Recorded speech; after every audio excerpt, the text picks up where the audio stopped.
Hello everyone, welcome back to Level Academy. Myself Shruti Sharma. So today's lecture is Giardia lamblia. It this is topic is come out from the parasitology, microbiology, RPMC का ये topic है जो कि DMLT और DOTT दोनों के courses में ये कॉमन टॉपिक है।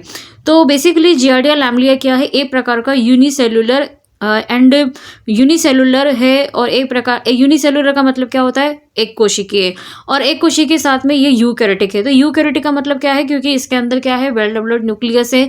तो न्यूक्लियस होने की वजह से ये माइक्रो ऑर्गेनिज्म तो है बट इसमें न्यूक्लियस प्रेजेंट है, इसलिए यूकैरियोटिक है। और ऑर्गेनिज्म है, माइक्रो ऑर्गेनिज्म है, पैथोजेनिक है। मतलब कि पैथोजेनिक किसके लिए? ह्यूमन के लिए, क्योंकि पैथ का मतलब होता है रोग, यानी कि ऐसा ऑर्गेनिज्म जो कि हमें रोग देता है। तो ये कैसा हो गया?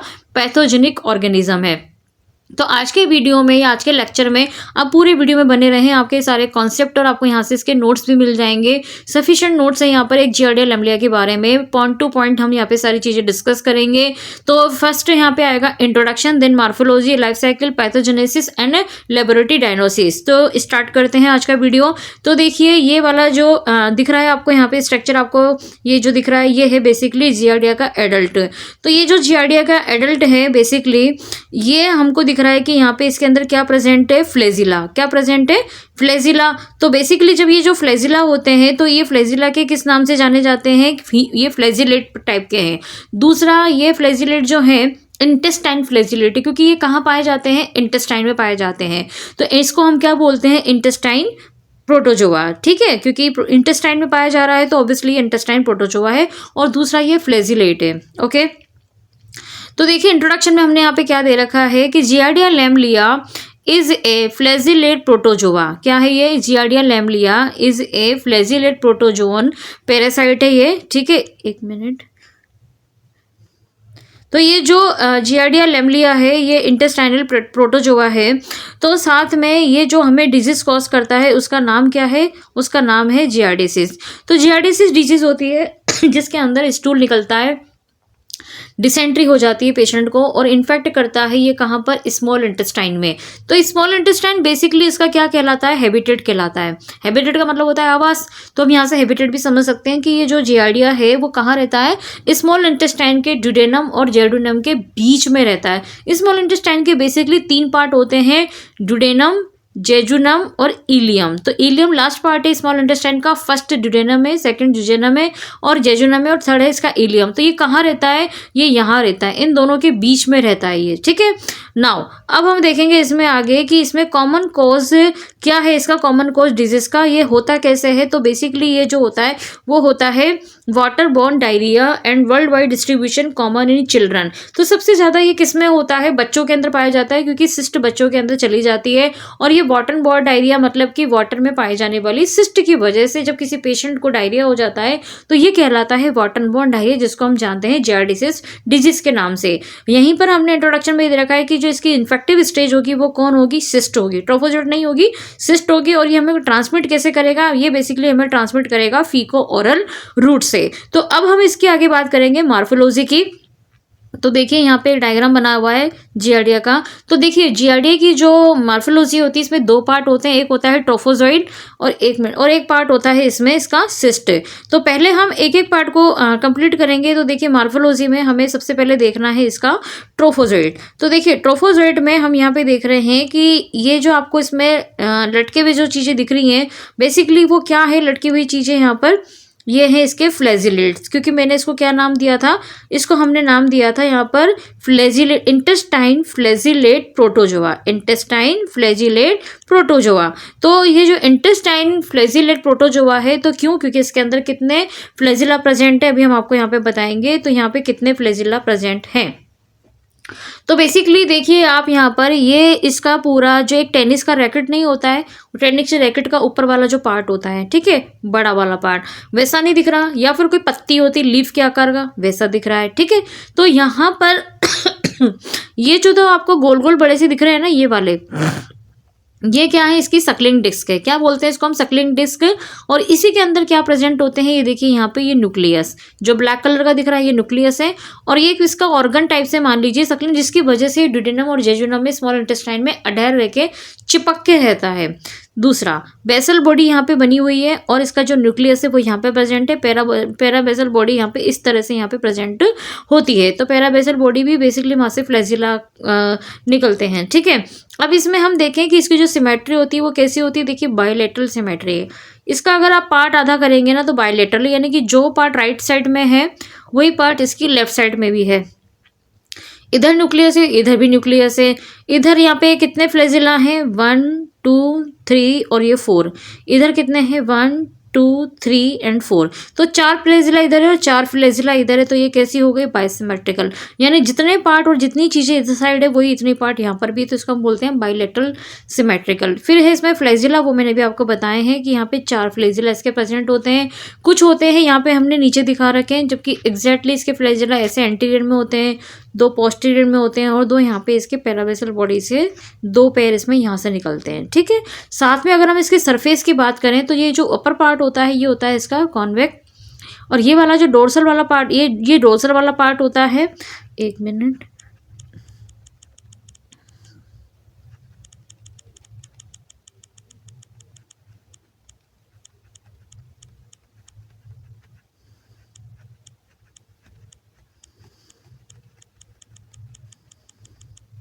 अगर हम इसकी सरफेस की बात करें तो देखिए ये वाला जो इसका पार्ट है ये कैसा पार्ट है, डोर्सल सरफेस है, और ये साइड वाला पार्ट है ये है वेंट्रल सरफेस। अभी इसका और भी डायग्राम आगे मैं आपको बताऊंगी वहाँ पर। तो चलिए हम आगे चलते हैं, फिर हम उसको वहाँ पे और डिस्कस करेंगे कि वेंट्रल और डोर्सल सरफेस कैसी होती है, ठीक है। तो देखिए इसमें आगे, अब पहले एक बार थोड़ा सा ट्रोफोजोइट के बारे में पढ़ लेते हैं कि ट्रोफोजोइट क्या बताता है बेसिकली हमें। तो ये देखिए कि टीयर शेप, जैसे एक टीयर शेप का मतलब क्या होता है, जैसे हमारे आंसू की जो बूंद होती है, तो कभी आप देखना आंसू की बूंद कैसे गिरती है, या पियर शेप के होते हैं। 12 से 15 म्यू माइक्रोन साइज आपको क्या बतानी है इसमें, 12 से 15 म्यू माइक्रोन।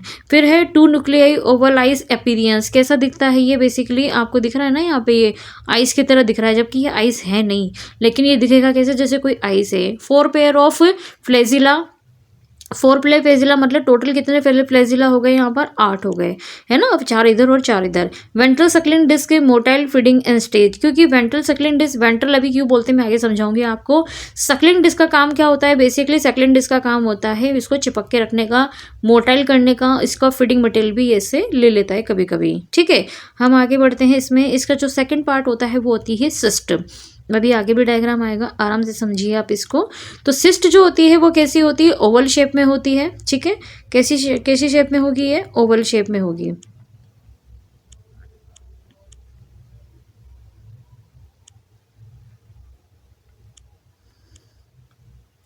तो इसकी जो ये जो शेप होती है वो कैसी होती है, बेसिकली सिस्ट ओवल शेप की होती है इस तरह से, और 2 न्यूक्लियस इधर होते हैं और 2 न्यूक्लियस इसमें इधर होते हैं।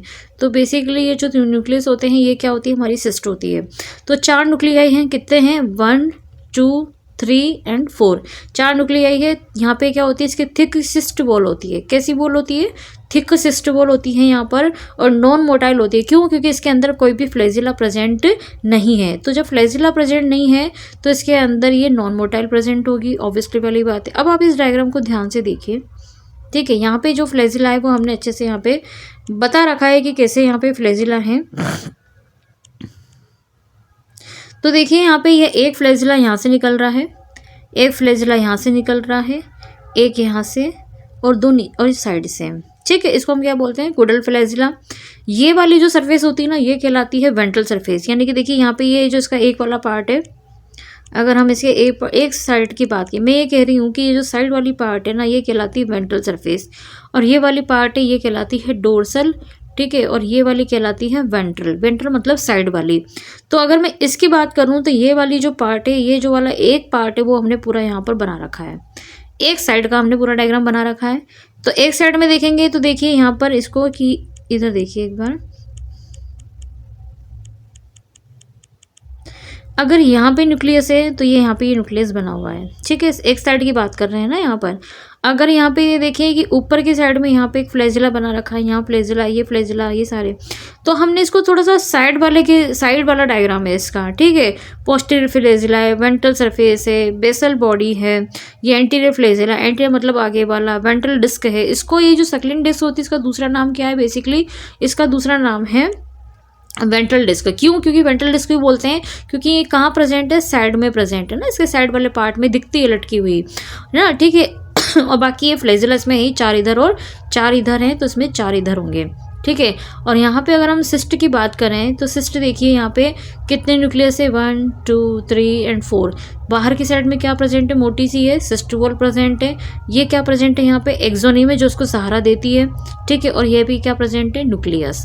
तो आई होप आपको ये डायग्राम समझ में आया होगा। लेकिन यहाँ पर जो प्रेजेंट क्या नहीं है, सिस्टम में प्रेजेंट नहीं है, तो फ्लैजिला प्रेजेंट नहीं है। आगे चलते हैं इसकी लाइफ साइकिल में। तो लाइफ साइकिल में देखिए यहाँ पे मैंने डायग्राम में शॉर्ट में बता रखा है कि हमारी बॉडी के अंदर जो एंटर करेगा वो कौन करेगा, सिस्ट करेगी, यानी क्वाड्रीन्यूक्लियोटाइड सिस्ट एंटर करेगी। यहाँ से ये बनाएगी ट्रोफोजोइट, है ना। ट्रोफोजोइट बनाने के बाद फिर ट्रोफोजोइड के अंदर क्या होगा, बाइनरी एक डिवीजन यहाँ होगा, तो यहाँ पे फिर ये ट्रोफोजोइड बनेंगे। फिर ट्रोफोजोइड के अंदर फिर डिवीजन होता है, यहाँ भी डिवीजन होता है, यहाँ भी डिवीजन होता है, तो फिर ट्रोफोजोइड से ट्रोफोजोइड बनेंगे, लेकिन यहाँ पे डिवीजन से सिस्ट से ट्रोफोजोइड बनेंगे। तो आई होप आपको शॉर्ट में मैंने समझाया। अभी मैं डिटेल में आपको पूरी लाइफ साइकिल समझाऊंगी, ठीक है। नाउ अब हम देखते हैं इसमें आगे कि यहाँ पे जो ये लाइफ साइकिल है वो हम यहाँ पे हमको यहाँ पे अच्छे से समझनी है कि बेसिकली ये यहाँ पे क्या बताना चाह रहा है। तो पूरी लाइफ साइकिल में आपको क्लियर हो जाएगा कि ये कितने स्टेप्स में और कहाँ पर कैसे होती है, ठीक है। तो ये देखिए यहाँ पर एक्स स्टेशन इन ड्यूडेनम, एक्स स्टेशन इन ड्यूडेनम। तो ये एक्स स्टेशन यहाँ से स्टार्ट हो रहा है। लेकिन सबसे पहले हमको क्या देखना है कि मान लीजिए कि कोई ऐसा पर्सन है जिसके स्टूल के अंदर क्या रिलीज हुई थी, सिस्ट रिलीज हुई थी। तो जब ये स्टूल के अंदर जबकि कोई इन्फेक्टेड पेशेंट था तो उसके स्टूल में क्या हुई, कोई सिस्ट फीसस के अंदर ये रिलीज हुई। तो रिलीज होने के बाद क्या हुआ, बेसिकली ये सिस्ट फीसस में रिलीज होने के बाद मैन ने क्या करा, एक्वायर कर लिया इन्फेक्शन। सिस्ट उसके अंदर चली गई, पर कैसे चली गई, वाटर के थ्रू गई या फूड के थ्रू गई बेसिकली, ठीक है। जब ये वाटर एंड फूड के थ्रू जाती है उसके बाद हम ये देखते हैं कि एक्स स्टेशन की प्रोसेस स्टार्ट होती है। तो एक्स स्टेशन की प्रोसेस जब स्टार्ट होगी तो 30 मिनट के अंदर, कितने मिनट के अंदर, 30 मिनट के अंदर ये पूरी प्रोसेस स्टार्ट हो जाती है। और ये हमारे सबसे पहले स्टमक से स्मॉल इंटेस्टाइन में जाती है। स्मॉल इंटेस्टाइन में जाने के कारण वहाँ पे क्या होता है, एक्स स्टेशन। लेकिन एक्स स्टेशन कहाँ हो रहा है, ड्यूडेनम में। तो बेसिकली एक्स स्टेशन क्या होता है, एक्स स्टेशन का मतलब है कि यहाँ पर एक्स स्टेशन का मतलब सिर्फ यहाँ पर ये इतना सा है कि ये जो है सिस्ट से बाहर आकर क्या बना रही है, सिस्ट से बाहर आकर ये बना रही है ट्रोफोजोइड, ठीक है। एक्स स्टेशन मतलब कि सिस्ट से क्या बनेगा, ट्रोफोजोइड, ठीक है। अब एक्स स्टेशन की वजह से जब यहाँ पे ट्रोफोजोइड बनता है तो यहाँ पे आपको डायग्राम में दिख रहा है ना कि अंदर कौन गया, अंदर कौन गई, सिस्ट गई, बन क्या रहा है इससे, ट्रोफोजोइड। तो सिस्ट से ट्रोफोजोइड का बनना क्या कहलाता है, एक्स स्टेशन। कहाँ हो रहा है, ड्यूडेनम में, स्मॉल इंटेस्टाइन के पार्ट में हो रहा है। फिर क्या होगा जब ट्रोफोजोइड रिलीज कर देता है, क्योंकि अब आप यहाँ पे देखेंगे, एक मिनट,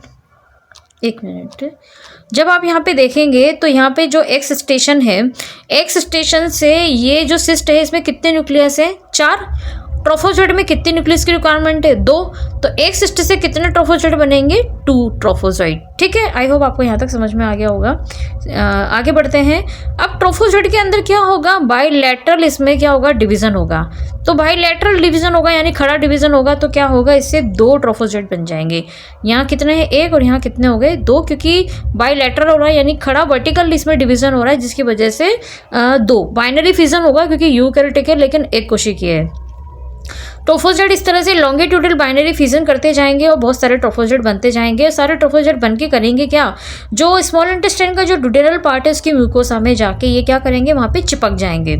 चिपकने के कारण चिपकते कैसे, क्योंकि इनके पास एक ऑर्गन है जिसका नाम है सक्लिंग डिस्क, जो वेंट्रल डिस्क होती है इसकी।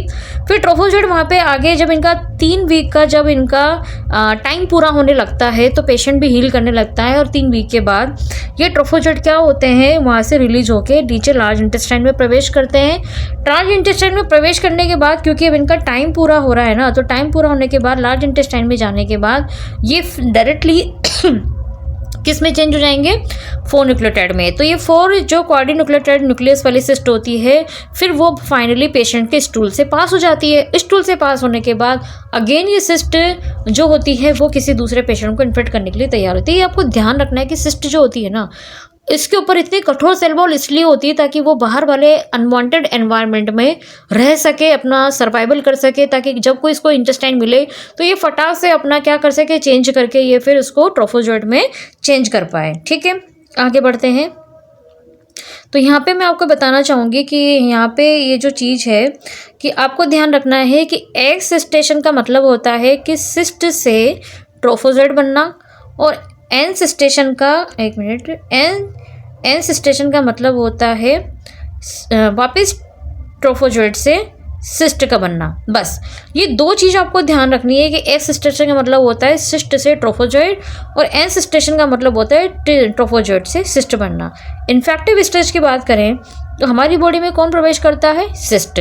लेकिन अंदर हमें जो मेन बीमारी हो रही है वो किससे हो रही है? हमें ट्रोफोजोइड से। ठीक है, तो आई होप आपको यहाँ तक समझ में आ गया होगा। थोड़ा सा मैंने यहाँ एलोबरेट और कर रखा है, नोट्स अगर फॉर्म में आपको चाहिए पॉइंट टू पॉइंट। इसकी लाइफ साइकिल में क्या होता है?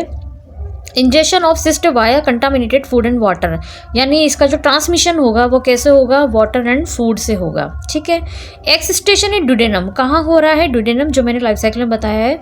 ईच सिस्ट रिलीज 2 ट्रोफोजोइड, मान लो एक सिस्ट है, 2 सिस्ट है, हर सिस्ट से कितने ट्रोफोजोइड बनेंगे? 2, क्योंकि उसमें कितने हैं? 4 न्यूक्लियस, और एक ट्रोफोजोइड में कितने न्यूक्लियस की रिक्वायरमेंट होती है? 2, तो एक सिस्ट से कितने बनेंगे? 2, 2 सिस्ट है तो 4। ठीक है, नाउ अगला देखते हैं, trophozoite attach to intestinal mucosa. ये ट्रोफोजोइड क्या करेंगे? इंटेस्टाइनल की जो म्यूकोसा होती है, जहाँ पे हम स्मॉल इंटेस्टाइन की बात कर रहे हैं ड्यूडेनम की, उसकी म्यूकोसा से जाके अटैच हो जाते हैं और मल्टीप्लाई करते हैं बाइनरी फीजन में, और फाइनली जाके एन स्टेशन में जाके कॉलन यानी लार्ज इंटेस्टाइन के पार्ट में जाते हैं, और स्टूल से फाइनली वो रिलीज होकर नए होस्ट को क्या करते हैं? इन्फेक्ट करने की कोशिश करते हैं। पैथोजेनेसिस की बात करी जाए तो trophozoite attach to intestine mucosa cause damage to microvilli. अब इसमें हमें ये देखना है कि आखिर जियार्डिया बॉडी के अंदर चला गया तो बीमारी किससे होती है? हमें बेसिकली जो बीमारी है वो हो रही है हमें ट्रोफोजोइड से। ठीक है, अटैच कहाँ हो गया? इंटेस्टाइन से।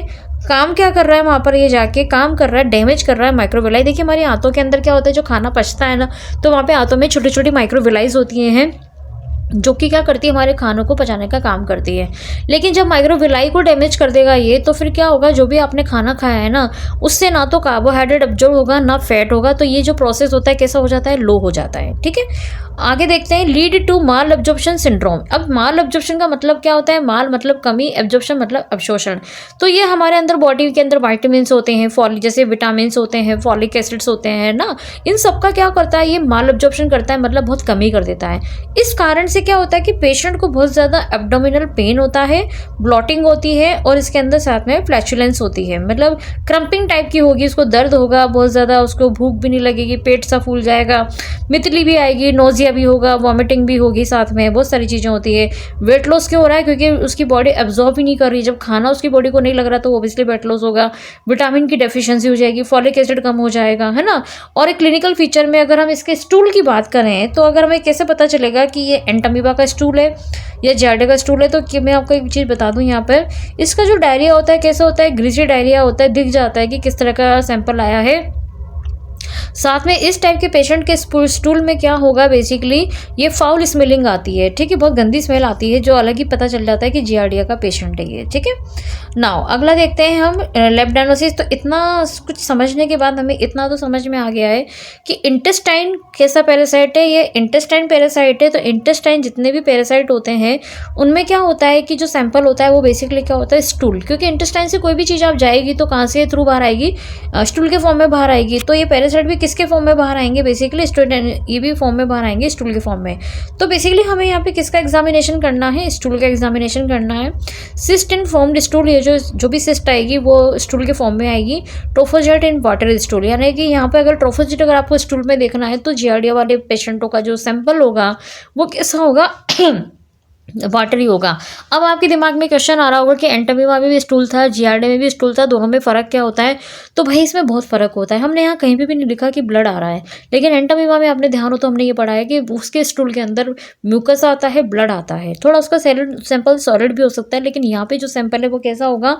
वाटरी होगा। तो दोनों के बेसिक सैंपल स्टूल में ये डिफरेंस होता है। ठीक है, दोनों पैरासाइट है, दोनों प्रोटोजोआ है, दोनों यूकैरियोटिक ऑर्गेनिज्म है। इसके बाद हम इसका जो स्टूल का डेमोस्ट्रेशन करते हैं, जो टेस्ट करते हैं, वो करते हैं बाय माइक्रोस्कोपी से। कैसे करते हैं? माइक्रोस्कोपी से। तो ये जो माइक्रोस्कोपी होती है वो सेलाइन, आयोडीन, वेट माउंट में हम देखते हैं, कंसंट्रेशन मेथड से देखते हैं, फॉर्मल इथेन कंसंट्रेशन। इसका मतलब ये कि एक ऐसा सॉल्यूशन बनाया जाता है लैब के अंदर जिसके अंदर हम इस सैंपल को डाल देते हैं और देन उसमें से सैंपलिंग करके फिर स्टूल को माइक्रोस्कोपी के नीचे देखते हैं। और सीरोलॉजी टेस्ट की बात करी जाए, सीरोलॉजी टेस्ट में क्या होता है, एंटीजन डिटेक्टेशन एलाइजा। तो बेसिकली एलाइजा कैसा मेथड है जो कि एंटीजन एंटीबॉडी बेस पे, कोई पैरासाइट आपकी बॉडी में गया है तो एंटीजन घुसा है तो एंटीबॉडी बनेगी। अगर एंटीबॉडी बनेगी ना तो ही वो पॉजिटिव आएगा, अगर एंटीबॉडी नहीं बनेगी तो मतलब वो जीआरडी आपकी बॉडी के अंदर नहीं है। तो एंटीबॉडी किसके अगेंस्ट से बनेगी, जीआरडी के अगेंस्ट में। फिर आता है एक रैपिड इम्यूनो क्रोमेटोग्राफी टेस्ट है। रैपिड इम्यूनो क्रोमेटोग्राफी का मतलब भी यही होता है जैसे कि बहुत बहुत इंटेंस टेस्ट होता है, कोई इसमें रैपिड का टेस्ट होता है जिससे कि आप पता लगा सकते हैं कि पेशेंट को जियार्डिया है कि नहीं है। इसके अलावा आपको यही देखना है कि जियार्डिया कन्फर्मेड है कि नहीं है टिश्यू वगैरह में, तो आप इसका क्या कर सकते हैं, पीसीआर मतलब पॉलीमरेज चेन रिएक्शन, यानी कि जो भी इसका जेनेटिक मटेरियल होगा जियार्डिया का उसके बेस पे यू कैन कंफर्म दैट कि ये जियार्डिया है कि नहीं है। एंटेरो टेस्ट की बात करूँ मैं तो मैंने यहाँ पे ये जो एंटेरो टेस्ट है वो ये इसी पैरासाइट के अंदर है, बाकी किसी पैरासाइट में नहीं है। इसको आप ध्यान से समझिए, इसको हम बोलते हैं स्ट्रिंग टेस्ट। स्ट्रिंग टेस्ट का मतलब क्या होता है, स्ट्रिंग टेस्ट का मतलब होता है डोरी। क्या होता है, डोरी। डोरी मतलब स्ट्रिंग मतलब लटकी हुई डोरी। देख रहे हैं यहाँ पे आप कि यहाँ पे एक क्या है, कैप्सूल है, ये रहा कैप्सूल, इसके चारों इसके पास में क्या एक लंबी सी डोरी है। तो यहाँ पे आप देख रहे हैं एक पेशेंट का मुंह है जिसके अंदर कैप्सूल तो अंदर है लेकिन डोरी कहाँ है, बाहर की साइड में है। और डोरी जाने के बाद क्या करती है, ये आपके चली जाती है स्टमक में, स्मॉल इंटेस्टाइन में, और ये डोरी यहाँ पे जाके फूल जाती, मतलब ये डोरी तो जाती जाती है और साथ में कैप्सूल क्या होता है, फूल जाता है। अब जितने भी ट्रोफोजेट होंगे ना वो इस ट्रोफोजेट इसके चारों साइड में चिपक जाएंगे, डोरी बाहर खींच लेंगे और सैंपल आपका बाहर आ जाएगा। ठीक है, जियार्डिया का। आगे देखते हैं, इंट्रोडक्शन देखते हैं एक बार इस टेस्ट का, बहुत इंपॉर्टेंट है। The Giardia entero test is a non invasive diagnostic test use to detect Giardia trophozoite from the upper small intestine duodenum. कहने का मतलब क्या है कि एंटेरो टेस्ट जो होता है कैसी प्रक्रिया है, नॉन इन्वेजिव, यानी कि इसमें कुछ भी आपको चीरफाड़ नहीं करना है, कोई कैंची नहीं लगानी है, कोई छेद नहीं करना है, कुछ भी नहीं करना है। डायग्नोस्टिक टेस्ट है। डिटेक्ट किस लिए किया जाता है, बेसिकली ट्रोफोजोइट को देखने के, मान ली स्टूल में ट्रोफोजोइट नहीं आ रहे हैं पर लक्षण सारे जियार्डिया के हैं या सिस्ट जियार्डिया के, तो उसको मोर कंफर्मेशन करने के लिए हम क्या करते हैं, स्मॉल इंटेस्टाइन ड्यूडेनम में ये कैप्सूल को डाल देते हैं। It is specially useful for when stool examination repeatedly negative but clinically specimen of giardiasis remain high. अभी मैंने आपको बताया कि कब करते हैं ये टेस्ट, जबकि एग्जामिनेशन हम स्टूल का कर रहे हैं तो नेगेटिव आ रहा है बट क्लिनिकल सिम्टम्स कैसे आ रहे हैं जियार्डिसिस के, वो डॉक्टर समझ जाता है। ठीक है, फिर इसका हम प्रिंसिपल की बात करें टेस्ट की, तो ये जिलेटिन कैप्सूल, कैसा कैप्सूल है, ये जिलेटिन कैप्सूल है containing a long nylon string. ये जो डोरी होती है ना वो किसकी बनी होती है, बेसिकली नायलॉन की बनी होती है। तो ये पेशेंट के अंदर जब जाता है तो ये कैप्सूल थोड़ा फूल जाता है, स्ट्रिंग बाहरी रह जाती है ड्यूडेनम में, स्ट्रिंग के साथ ही जाता है, बचा हुआ हिस्सा बाहर रहता है। Giardia trophozoite adhere to it, क्या होते हैं, जियार्डिया से चिपक जाएंगे, जितने भी ट्रोफोजोइट होंगे इस स्ट्रिंग से, इस कैप्सूल से चिपक जाएंगे। देन आफ्टर रिट्राइवल हम उसको क्या करेंगे, डोरी को एग्जामिन मतलब बाहर खींचेंगे और उसको निकाल लेंगे। ठीक है, आगे बढ़ते हैं। मटेरियल इसमें क्या यूज़ होता है, जिलेटिन कैप्सूल होता है, नायलॉन की स्ट्रिंग होती है, एक एडेसिव टेप की हमें जरूरत पड़ती है क्योंकि हमें मुंह के बाहर चिपकानी है। माइक्रोस्कोपी क्यों, क्योंकि हमें ट्रोफोजोइट देखना है। Normal saline iodine on glass slide, normal saline और आयोडीन क्यों चाहिए, क्योंकि हमें ट्रोफोजोइट और सिस्ट को डेमोस्ट्रेट करना है स्लाइड के ऊपर सैंपल से। ठीक है, प्रोसीजर की अगर हम बात करें तो प्रोसीजर को देखिए आप यहाँ पर डिटेल में कि patient swallows the capsule with the free end of string taped to the cheek, यानी कि हम क्या करते हैं, कैप्सूल को तो अंदर डाल देते हैं, स्ट्रिंग को बाहर टेप से लगा देते हैं। Capsule dissolve in the stomach, क्या होगा, कैप्सूल अंदर जाके चिपक जाएगा और डोरी जो है बाहर रह जाएगी ड्यूडेनम के। 4 to 6 hours string is gently pulled out through the mouth. क्या होगा कि जो डोरी होती है ना वो ड्यूडेनम में जाने के बाद 4 से 6 घंटे तक हमें रुकना होता है और पेशेंट को उसके साथ रिएक्शन करने देना होता है। फिर हम डोरी को क्या करेंगे, बाहर की साइड में क्या करेंगे, इसको खींच लेंगे, माउथ से बाहर खींच लेंगे क्योंकि हमने आधा पार्ट बाहर टेप से लगा रखा है।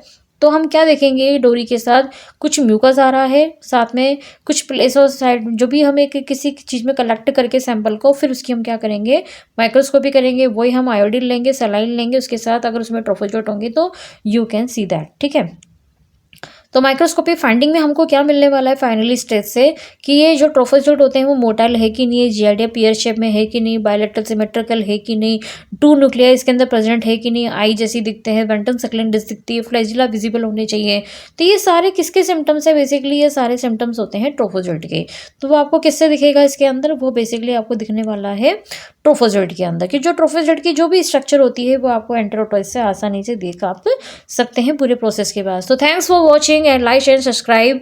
आपको अगर ये वीडियो पसंद आए या मेरा पढ़ाने का पैटर्न जो मैंने अभी थोड़ा चेंज किया है, मैं टाइम के साथ बहुत अपडेट होती रहती हूँ ताकि मेरे बच्चों को जो भी मेरे वीडियो देख रहे हैं तो लाइक कीजिए, शेयर कीजिए, इस पर कमेंट कीजिए किस टॉपिक पे आपको मेरे से नया वीडियो चाहिए। बेसिकली मैं सारे जो वीडियो होते हैं मैं पैरामेडिकल पे ही बनाती हूँ, चाहे फिर वो क्लिनिकल पैथ हो, माइक्रो हो, इम्यूनो हो, ये मेरे कोर सब्जेक्ट है। हिमेटोलॉजी पे भी बनाती हूँ। अगर आपको किसी भी सब्जेक्ट पे, किसी भी टॉपिक पे अगर आपको मेरे से वीडियो चाहिए समझने के लिए तो आप मुझे कमेंट कर सकते हैं। Thank you.